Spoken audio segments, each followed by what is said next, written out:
Hey again, thanks for turning into Infinite Realms, and this is doing my part about the peg warmers. Okay, so I want to talk about this a little bit with this and Lando, because I got some things I want to say about it. First off, this is not a bad figure. Just because it's a peg warmer, it's not a bad figure. And I think people get into their brains, oh, it must be a bad figure because it's a peg warmer.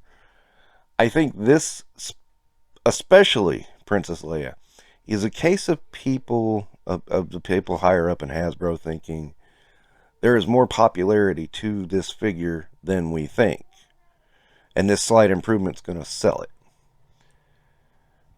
That's not the case.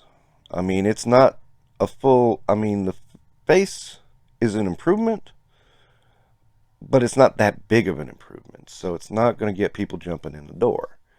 Now, I actually wanted this figure in this look because I just up one day and decided, oh, I'm going to get Black Series, the original main heroes, and just go that way. So, when you have a situation like that, you get a peg warmer. And when you have a peg warmer of a character, that you get someone like me walking up and going, oh, I want to get this figure, but it's everywhere. So, eventually, it's going to get clearanced out.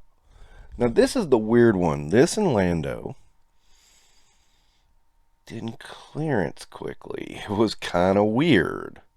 They sat on the pegs while other things that came out after them were put on clearance.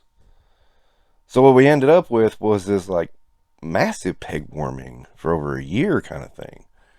Now this one I got for about $12. I mean, I waited and waited for that to go on clearance. Some store finally put it on clearance, and I grabbed it. And I just said, well, I've waited long enough. So that's me helping with the peg warmers. Yes, I did wait it out. I don't understand why they didn't put all those on clearance. That is a big mystery to me. Now, I do like this figure. I mean, it's a good figure. There's nothing wrong. It comes with her pistol and a blaster, and an Imperial blaster. I mean, works well. Got decent articulation for a Black Series figure. The dress does cover it. I mean, you can have her taking a really big stride, and you really can't, you can't really see it because the dress kind of gets in the way. But that's a good thing. Now, don't tell Marvel Legends about all the cloth being used with this figure, because it's almost as much cloth as being used with with the Beast lab coat. Because, soft goods are so hard to work with. I'm still not over that, okay? I'm sorry. That was just one of the most ridiculous things I ever heard in my life, and I just can't get over it, especially when I'm looking at this figure. I mean, everything's cloth. I do like the belt. The belt is a nice touch, and I mean, obviously accurate, screen accurate, so it works real well. And of course, there's cinnamon buns on the side of her head. Awesome. Just very, very awesome. So, yeah, despite everything, every issue she has, she's a good figure. Really good figure, really solid figure. Let's do some comparisons. Here she is beside of the comic Princess Leia, which I thought was also really good.